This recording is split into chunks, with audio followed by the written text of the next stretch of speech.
आप लोगों को मैं एक तरह से स्ट्रैटेजी डिस्कस करूंगा कि किस तरह से आपको अपने बेस्ट आउटपुट के लिए क्या क्या चीजों का ध्यान रखना है। क्वेश्चन कैसे स्टार्ट करें समझ नहीं आता, थ्योरी तो समझ आ जाती है, लेक्चर में देख के सब कुछ समझ लेते हैं, बट क्वेश्चन नहीं स्टार्ट करना आता कि सर कॉन्सेप्ट्स भी आते हैं, घर पे बैठता हूं तो कर भी लेता हूं, बट एग्जाम में जाते या तो ब्लैंक हो जाता हूं या फिर नेगेटिव हो जाते हैं या फिर से समझ नहीं आता। एडवांस्ड में जेन्युइनली मैथ्स में अच्छा होना चाहते हैं तो आपको अपनी थॉट प्रोसेस पे वर्क करना है, सोचने का तरीके पे वर्क करना है। सर वो कैसे डेवलप होगी?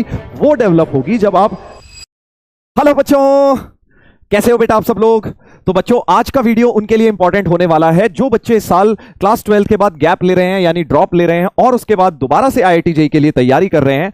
आप लोगों को मैं एक तरह से स्ट्रैटेजी डिस्कस करूंगा कि किस तरह से आपको अपने बेस्ट आउटपुट के लिए क्या क्या चीजों का ध्यान रखना है और साथ में क्या क्या आप लोग प्रॉब्लम फेस करते हैं उनके भी मैं आपको सोल्यूशन बताने की कोशिश करूंगा। ठीक है, तो जो भी बच्चे मुझे नहीं जानते हैं, मेरा नाम सामने लिखा हुआ है बेटा, मेरा नाम तरुण खंडेलवाल है। मैं आईआईटी जेईई की मैथ्स पढ़ाता हूं, बहुत सारे बच्चे जानते भी होंगे बट कुछ बच्चे नहीं भी जानते हैं। मैंने खुद बेटा ड्रॉप ईयर में आईआईटी जेईई क्रैक किया हुआ है with all India rank of 289। तो मैं आप लोगों की जो प्रॉब्लम्स हैं जिनसे आप गुजर रहे हैं उनसे बहुत ही भली भांति परिचित हूं। मुझे एग्जैक्टली पता है आप लोग क्या क्या सोच रहे हैं और क्या क्या प्रॉब्लम से आप फेस कर रहे हैं बेटा, क्योंकि मैं भी उन सब प्रॉब्लम से गुजर चुका हूं। चलिए तो स्टार्ट करेंगे विदाउट वेस्टिंग एनी टाइम। तो आज के वीडियो में सबसे पहले मैं आपको कुछ कॉमन मिस्टेक्स बताऊंगा कि क्या ड्रॉप ईयर में हम लोग गलतियां कर देते हैं, क्योंकि अगर गलतियां अवॉइड करें तो ऑटोमेटिकली सिलेक्शन के चांसेस बढ़ते जाते हैं। साथ में खुद की स्ट्रैटेजी कैसे बनाएं, कोई एक जनरल स्ट्रैटेजी ड्रॉप में काम नहीं कर सकती बेटा। हर एक बच्चा अलग स्टेट पर है, हर एक बच्चे ने 11th 12th में अपनी तैयारी डिफरेंट लेवल पर करी है। कोई हो सकता है बिल्कुल फ्रेश ड्रॉप कर रहा हो, उसने कभी जेईई की तैयारी नहीं करी। कोई हो सकता है जिसने 2 साल करी हो, किसी ने 1 साल करी हो, कोई सेकंड ड्रॉप ले रहा है। बहुत मल्टीपल स्टेजेस पे हो सकते हैं ड्रॉपर्स। तो आपको अपनी पर्सनलाइज स्ट्रैटेजी बनानी है, वो भी मैं आपको बताऊंगा। साथ में मैथ्स के पर्पज से, मैथ्स के पॉइंट ऑफ व्यू से आपका क्या रोड मैप होना चाहिए, क्या तरीका होना चाहिए, क्योंकि बहुत सारे बच्चों को मैथ्स टफ लगती है। मैथ्स ही रैंक डिसाइडिंग सब्जेक्ट होता है, तो उसमें आपको मेन प्रॉब्लम्स क्या क्या आती हैं उन प्रॉब्लम्स को डिस्कस करेंगे और उनका सॉल्यूशन डिस्कस करेंगे। ठीक है, चलिए तो मैं तो बहुत एक्साइटेड हूं इस वीडियो को लेकर, क्योंकि मैंने इसमें बहुत ही सोचकर, काफी दिमाग लगाकर वो सारी प्रॉब्लम्स आइडेंटिफाई करी हैं जो एज अ ड्रॉपर मुझे आती थी, और हो सकता है आप में से बहुत सारे लोग इसे लिंक कर पाए। चलिए तो देखेंगे सबसे पहले कॉमन मिस्टेक्स। ड्रॉपर्स जो बच्चे होते हैं ना, कई बार बहुत ज्यादा चीजें ट्राई करते हैं, उन्हें लगता है यार ये बुक कर लेता हूं, वो टीचर को फॉलो कर लेता हूं, ऐसा कर लेता हूं, वैसा कर लेता हूं। Too much of distraction, too much of noise, इससे आपको बचना है। एक चीज करनी है, उसे फॉलो करना है, 100% करना है, right. Wasting time, over thinking, over analysing, बहुत सारी बार हमने देखा है ड्रॉप ईयर में बैठे रहते हैं, सोचे जा रहे हैं, सोचे जा रहे हैं, इस साल भी नहीं हुआ तो, ऐसा नहीं हुआ तो। नेगेटिविटी से बेटा दूर रहना है, अपने आप को रखना है, राइट। और एक ये गलती कई बार सब बच्चे कर लेते हैं कि सर हर चैप्टर को बिल्कुल बेसिक से दोबारा से मैं लेक्चर्स देखने लग जाता हूं। अगर आप फ्रेश ड्रॉपर हैं, आपको नहीं आती हैं चीजें तो समझ आता है, बट अगर आप ऑलरेडी तैयारी कर चुके हैं तो आप क्यों हर एक चैप्टर को बिल्कुल बेसिक से देखेंगे, है ना। जब आपको कोई चैप्टर आता है तो आपको डायरेक्टली उसके क्वेश्चंस को अटैक करना है, क्योंकि अल्टीमेटली प्रॉब्लम सॉल्विंग से ही बेटा जेईई सिलेक्शन होना है। तो ये एक गलती कह लो, या फिर ये कह लो इसका उल्टा भी गलती हो जाती है कि भाई नहीं आता है और फिर भी बेसिक से नहीं पढ़ रहे हैं, या आता है और फिर भी बेसिक से पढ़े जा रहे हैं। तो दोनों ही तरीके से आपको सावधान रहना है। एंड लास्ट में टेस्ट नहीं देना। अभी तो ड्रॉप ईयर आपका शुरू ही हुआ है, 1-2 महीने बीत जाएंगे तो कई बार ऐसा लगता है अभी टेस्ट नहीं देता, अभी मेरी तैयारी नहीं है, तो वो तैयारी कभी पूरी नहीं होगी। ड्रॉप ईयर में बेटा टेस्ट आपको रेगुलरली देने हैं, ठीक है। तो ये बातें ध्यान रखेंगे। कुछ कॉमन मिस्टेक्स हैं, मैंने बहुत समराइज करके बता दी हैं। और साथ में अब खुद की स्ट्रैटेजी कैसे बनाई जाए, मैंने बताया आप लोग अपनी खुद से स्ट्रैटेजी बना सकते हैं। तो सबसे पहले अगर आप फ्रेश ड्रॉपर है, फिर तो देखिए आपको कुछ भी खास नहीं आता, हालांकि उसमें भी आपको स्कूल लेवल तो कुछ चीजें आती होंगी। तो जितने भी आपके चैप्टर्स हैं उनको आपको 3 पार्ट्स में डिवाइड करना है। कौन से 3 पार्ट्स में? एक वो चैप्टर जिनकी थ्योरी और प्रैक्टिस आपने अच्छी तरह कर रखी थी जेईई लेवल की, राइट। अब अगर आप फ्रेश ड्रॉपर हैं तो हो सकता है इस वाले में आपका कोई चैप्टर ना आए। एक वो चैप्टर जिसकी आपने थ्योरी तो अच्छी तरह कर रखी थी और बट प्रैक्टिस उतनी अच्छी नहीं थी। और थर्ड जिसमें ना तो थ्योरी करी हुई थी ना ही प्रैक्टिस करी हुई थी। तो अगर आप मान लीजिए 2 साल तैयारी कर चुके हैं तो बहुत सारे आपके चैप्टर इस वाले में और इस वाले कैटेगरी में होंगे। अगर आपने फ्रेश ड्रॉप ले रहे हैं तो यहां बहुत सारे चैप्टर्स होंगे, राइट। अगर 1 साल तैयारी की है तो हो सकता है आपके यहां और यहां पर हो बहुत सारे चैप्टर। तो ये क्लासिफिकेशन जरूर करिए, क्योंकि वहीं से आपको पता लगेगा कि एक्चुअल में मुझे कितनी मेहनत किस चैप्टर पर करनी है। मैथ्स में कर लीजिए, फिजिक्स केमिस्ट्री में भी आप ये सेम स्ट्रैटेजी लगा सकते हैं, और फिर उस हिसाब से अपना आउटपुट निकालिए। जिसके लेक्चर्स नहीं आते पहले लेक्चर्स अटेंड करो, जिनके आते हैं उनके लेक्चर्स ना देखते सीधे क्वेश्चंस अटेम्प्ट करिए, ठीक है। बेसिकली खुद का दिन पूरा खुद से प्लान करिए।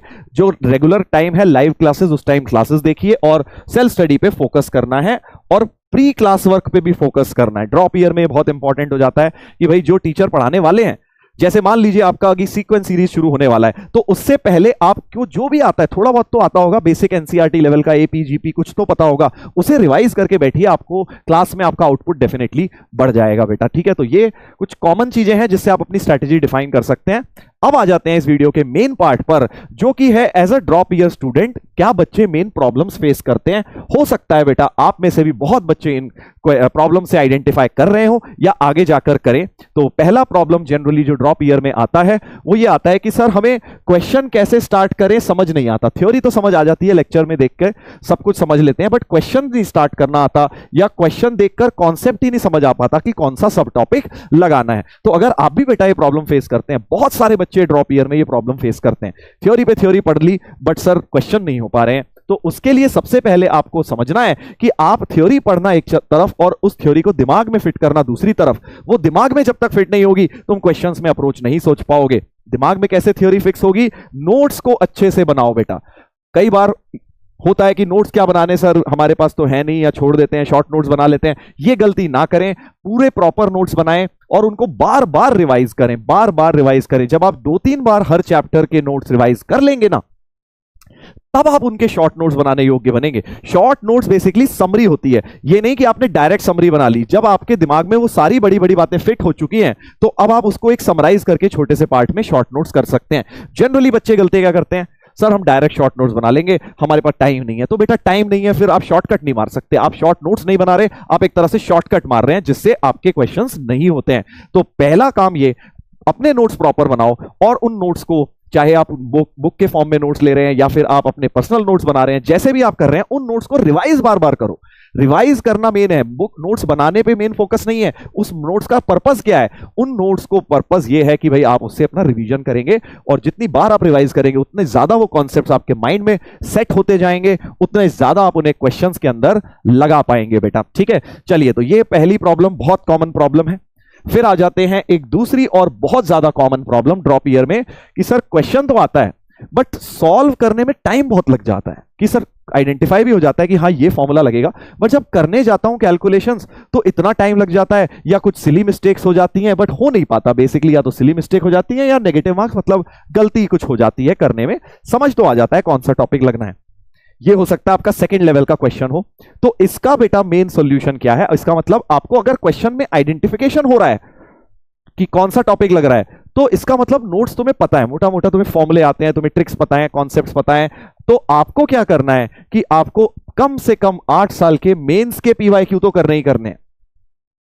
कई बच्चे कहते हैं सर हम तो एडवांस के लिए तैयारी कर रहे हैं, हम मेंस के इतने सारे क्यों करें? ये गलत सोच है बेटा। मेंस के अगर आप इतने पीवाईक्यू कम से कम करेंगे तो आपका एडवांस को लेकर भी बहुत सारी चीजों का थॉट प्रोसेस बन जाएगा। तो इसको टारगेट करना है।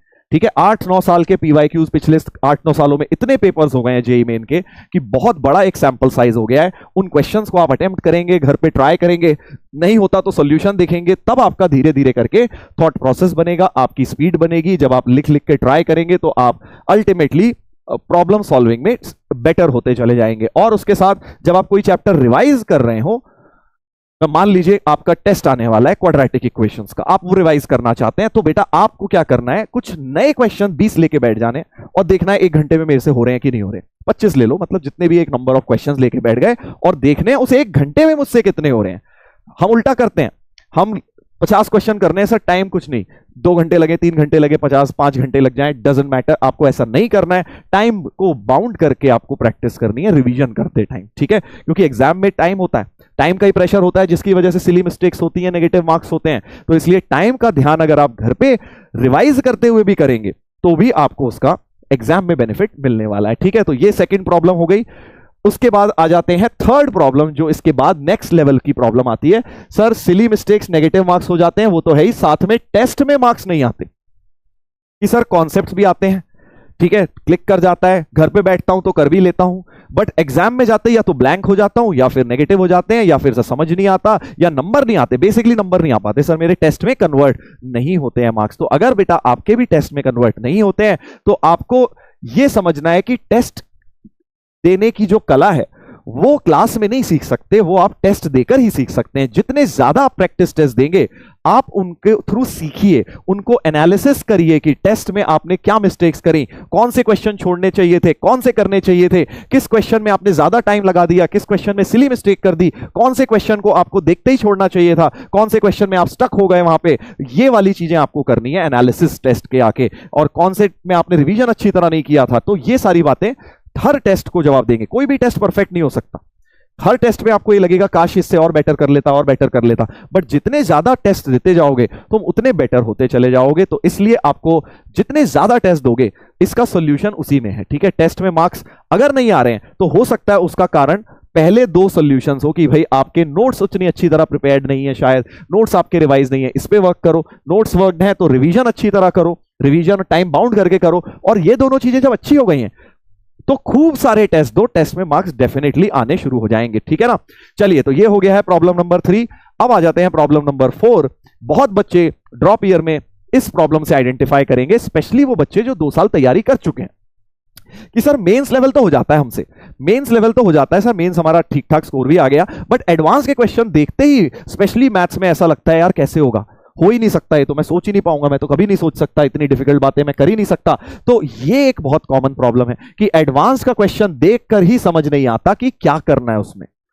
तो अगर आप भी इस प्रॉब्लम से जूझ रहे हैं या गुजर रहे हैं या गुजर चुके हैं और चाहते हैं कि इस साल ड्रॉप ईयर में आपको ये प्रॉब्लम ना आए, तो बेटा आपको 2-3 चीजों का ध्यान रखना है। एक तो आप मिक्स टाइप के क्वेश्चन प्रैक्टिस करो कि जिसमें 1-2-3 चैप्टर्स मिक्स होकर एक साथ लग रहे हो, उनकी प्रैक्टिस करिए। थॉट प्रोसेस डेवलप करने की कोशिश करिए। देखिए एडवांस्ड और मेंस में मेन फर्क क्या होता है कि थोड़ा डिफिकल्टी लेवल क्यों ज्यादा लगता है, क्योंकि सोचना ज्यादा पड़ता है। मेंस में कई बार स्पेसिफिक टाइप ऑफ प्रॉब्लम है, उसी तरह के रिपीट हुए जा रहे हैं, 80-90% पीवाईक्यूज भी वैसे ही मिलेंगे। नए तरीके के क्वेश्चंस मेंस में थोड़े कम आते हैं, हालांकि पिछले कुछ सालों से आ रहे हैं बट थोड़े कम आते हैं एडवांस के मुकाबले। तो अगर आप एडवांस में जेन्युइनली मैथ्स में अच्छा होना चाहते हैं तो आपको अपनी थॉट प्रोसेस पे वर्क करना है, सोचने का तरीके पे वर्क करना है। सर वो कैसे डेवलप होगी? वो डेवलप होगी जब आप डायरेक्टली एडवांस के पीवाईक्यू नहीं कर रहे। मेंस की तरह नहीं होती एडवांस की स्ट्रेटेजी कि आपने डायरेक्ट पीवाईक्यूज लगा लिए और हमारा काम हो गया एडवांस में। नहीं, आपको एडवांस के पीवाईक्यूज तक पहुंचने के लिए बहुत सारी चीजों के थ्रू गुजरना पड़ेगा। सबसे पहले मेंस के 8-9 साल के अपने होने ही चाहिए पूरे।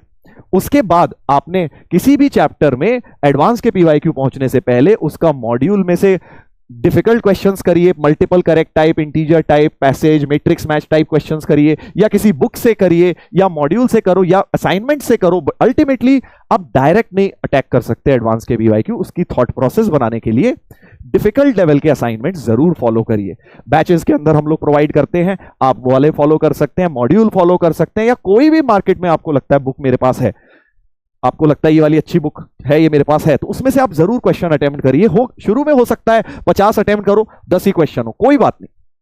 अल्टीमेटली आपको 50% क्वेश्चंस उनके एम करने। अगर 50-60% आपसे होने लग गए तो आपका मतलब लेवल ठीक ठाक डेवलप हो रहा है एडवांस्ड के लिए, ठीक है। तो मेंस के लिए डायरेक्ट पीवाईक्यूज करो, कोई प्रॉब्लम नहीं, बट एडवांस्ड के लिए पहले पीवाईक्यूज से पहले थॉट प्रोसेस बनाने के लिए कुछ बढ़िया लेवल के सवाल जरूर कर ले, तभी आपका सोचने का तरीका डेवलप होगा, तभी आप एडवांस के क्वेश्चंस में सोच पाएंगे बेटा, ठीक है। तो ये स्ट्रैटेजी लगाएं जिन बच्चों को एडवांस वाले पार्ट में प्रॉब्लम आती है, ठीक है। तो ये कुछ 4 मेजर प्रॉब्लम्स मैंने आप आइडेंटिफाई करी जो मुझे ऐसा लगा ड्रॉप ईयर में बहुत सारे बच्चे फेस करते हैं, और इनके सॉल्यूशंस भी बताएं आप लोगों को, ठीक है। तो इस पे वर्क करिए, आई एम श्योर आपको बेनिफिट होगा। बाकी सिंपल सी बात तो देखो यही है कि इस छोटे से वीडियो का अगर पूरा सारांश निकाला जाए, समरी निकाली जाए, कंक्लूजन निकाला जाए, तो आपको कंसिस्टेंट रह के हार्डवर्क करना है, जल्दबाजी नहीं करनी है, फुल फोकस होके एफर्ट करते रहिए, धीरे धीरे आपका लेवल बढ़ता जाएगा। और ध्यान रखना है उन सब बातों का जो मैंने बताई हैं। जिस भी प्रॉब्लम से आप आइडेंटिफाई करते हो कमेंट्स में जरूर बताइएगा कि सर हाँ ये वाली प्रॉब्लम हमारे साथ है,